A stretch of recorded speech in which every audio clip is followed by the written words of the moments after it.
A Study in Scarlet. Chapter 7. The Conclusion. We had all been warned to appear before the magistrates upon the Thursday, but when the Thursday came there was no occasion for our testimony. A higher judge had taken the matter in hand, and Jefferson Hope had been summoned before a tribunal where strict justice would be meted out to him. On the very night after his capture the aneurism burst, and he was found in the morning stretched upon the floor of the cell, with a placid smile upon his face, as though he had been able in his dying moments to look back upon a useful life, and on work well done. Gregson and Lestrade will be wild about his death, Holmes remarked as we chatted it over next evening. For here will their grand advertisement be now. I don't see that they had very much to do with his capture, I answered. What you do in this world is a matter of no consequence, returned my companion bitterly. The question is, what can you make people believe that you have done? Never mind, he continued more brightly after a pause. I would not have missed the investigation for anything. There has been no better case within my recollection. Simple as it was, there were several most instructive points about it. Simple, I ejaculated. Well, really, it can hardly be described as otherwise, said Sherlock Holmes, smiling at my surprise. The proof of its intrinsic simplicity is, that without any help save a few very ordinary deductions, I was able to lay my hand upon the criminal within 3 days. Cetatis troidae. I have already explained to you that what is out of the common is usually a guide rather than a hindrance. In solving a problem of this sort, the grand thing is to be able to reason backwards. That is a very useful accomplishment, and a very easy one, but people do not practice it much. In the everyday affairs of life it is more useful to reason forwards, and so the other comes to be neglected. There are 50 who can reason synthetically for one who can reason analytically. I confess, said I, that I do not quite follow you. I hardly expected that you would. Let me see if I can make it clearer. Most people, if you describe a train of events to them, will tell you what the result would be. They can put those events together in their minds, and argue from them that something will come to pass. There are few people, however, who, if you told them a result, would be able to evolve from their own inner consciousness what the steps were which led up to that result. This power is what I mean when I talk of reasoning backwards, or analytically. I understand, said I. No, this was a case in which you were given the result, and had to find everything else for yourself. Now let me endeavour to show you the different steps in my reasoning. To begin at the beginning. I approached the house, as you know, on foot, and with my mind entirely free from all impressions. I naturally began by examining the roadway, and there, as I have already explained to you, I saw clearly the marks of a cab, which I ascertained by inquiry. There must have been there during the night. I satisfied myself that it was a cab, and not a private carriage, by the narrow gouge of the wheels. The ordinary London growler is considerably less wide than a gentleman's brougham. This was the first point gained. I then walked slowly down the garden path, which happened to be composed of a clay soil, peculiarly suitable for taking impressions. No doubt it appeared to you to be a mere trampled line of slush, but to my trained eyes every mark upon its surface had a meaning.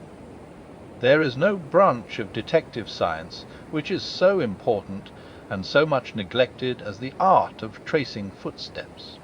Happily, I have always laid great stress upon it, and much practice has made it second nature to me. I saw the heavy footmarks of the constables, but I saw also the track of the 2 men who had first passed through the garden. It was easy to tell that they had been before the others, because in places their marks had been entirely obliterated by the others coming upon the top of them. In this way my second link was formed, which told me that the nocturnal visitors were two in number, one remarkable for his height, as I calculated from the length of his strider, and the other fashionably dressed, to judge from the small and elegant impression left by his boots. On entering the house this last inference was confirmed. My well-booted man lay before me. The tall one, then, had done the murder, if murder there was. There was no wound upon the dead man's person, but the agitated expression upon his face assured me that he had foreseen his fate before it came upon him. Men who die from heart disease or any sudden natural cause never by any chance exhibit agitation upon their features. Having sniffed the dead man's lips, I detected a slightly sore smell, and I came to the conclusion that he had had poison forced upon him. That again, I argued that it had been forced upon him from the hatred and fear expressed upon his face. By the method of exclusion, I had arrived at this result, for no other hypothesis would meet the facts. Do not imagine that it was a very unheard of idea. The forcible administration of poison is by no means a new thing in criminal annals.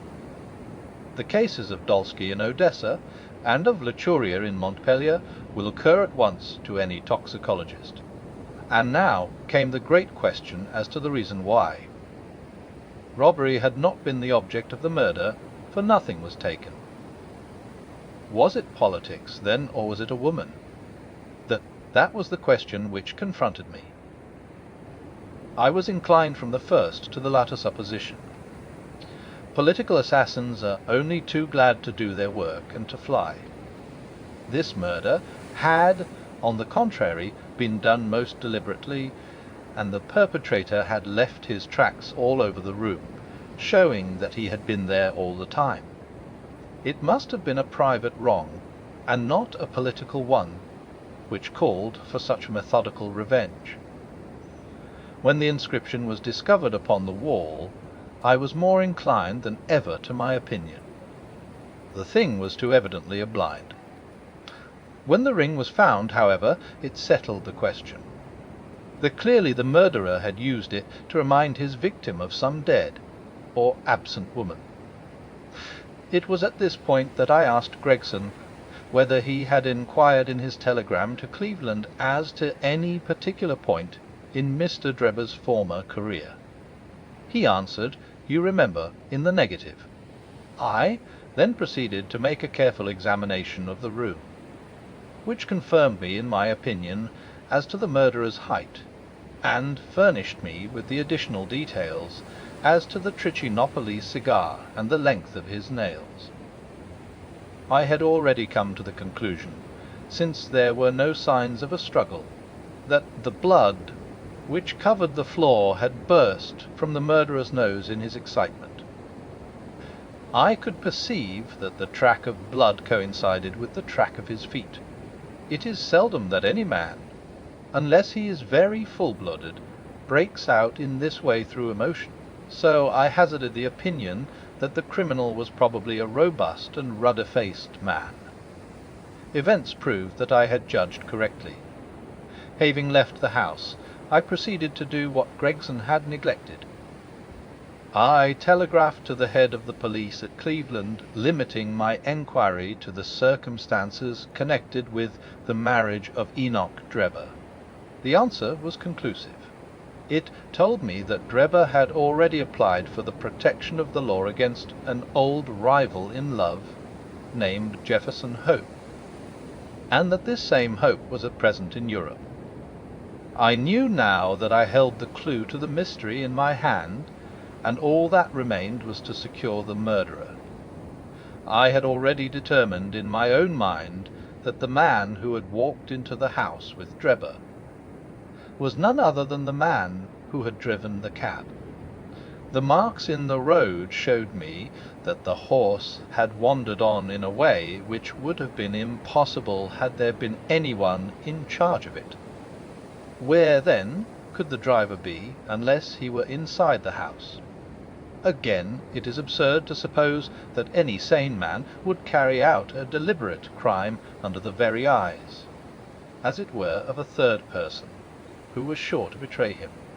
Lastly, supposing one man wished to dog another through London, what better means could he adopt than to turn cab-driver? All these considerations led me to the irresistible conclusion that Jefferson Hope was to be found among the Jarveys of the metropolis. If he had been one, there was no reason to believe that he had ceased to be. On the contrary, from his point of view, any sudden change would be likely to draw attention to himself. He would, probably for a time at least, continue to perform his duties. There was no reason to suppose that he was going under an assumed name. Why should he change his name in a country where no one knew his original one? I therefore organized my street Arab detective corps, and sent them systematically to every cab proprietor in London until they ferreted out the man that I wanted. How well they succeeded, and how quickly I took advantage of it, are still fresh in your recollection. The murder of Stangerson was an incident which was entirely unexpected, but which could hardly in any case have been prevented. Through it, as you know, I came into possession of the pills, the existence of which I had already surmised. You see, the whole thing is a chain of logical sequences without a break or flaw. It is wonderful. I cried. Your merits should be publicly recognized. You should publish an account of the case. If you won't, I will for you. You may do what you like, Doctor, he answered. See here, he continued, handing a paper over to me. Look at this. It was the ECHO for the day, and the paragraph to which he pointed was devoted to the case in question. The public, it said, lost a sensational treat through the sudden death of the man-hope, who was suspected of the murder of Mr. Enoch Drebber and of Mr. Joseph Stangerson. The details of the case will probably be never known now, though we are informed upon good authority that the crime was the result of an old-standing and romantic feud, in which love and Mormonism bore a part. It seems that both the victims belonged, in their younger days, to the Latter-day Saints, and Hope, the deceased prisoner, hails also from Salt Lake City. If the case has had no other effect, it at least brings out, in the most striking manner, the efficiency of our detective police force, and will serve as a lesson to all foreigners that they will do wisely to settle their feuds at home, and not to carry them on to British soil. It is an open secret that the credit of this smart capture belongs entirely to the well-known Scotland Yard officials, Messrs. Lestrade and Gregson. The man was apprehended, it appears, in the rooms of a certain Mr. Sherlock Holmes, who has himself, as an amateur, shown some talent in the detective line, and who, with such instructors, may hope in time to attain to some degree of their skill. It is expected that a testimonial of some sort will be presented to the two officers as a fitting recognition of their services. "Didn't I tell you so when we started?" cried Sherlock Holmes with a laugh. That's the result of all our study in Scarlet, to get them a testimonial. "Never mind," I answered. "I have all the facts in my journal, and the public shall know them. In the meantime you must make yourself contented by the consciousness of success, like the Roman miser. Populus me sibilat, at mihi plodo eps domis semel ec nummus contemplar in arca."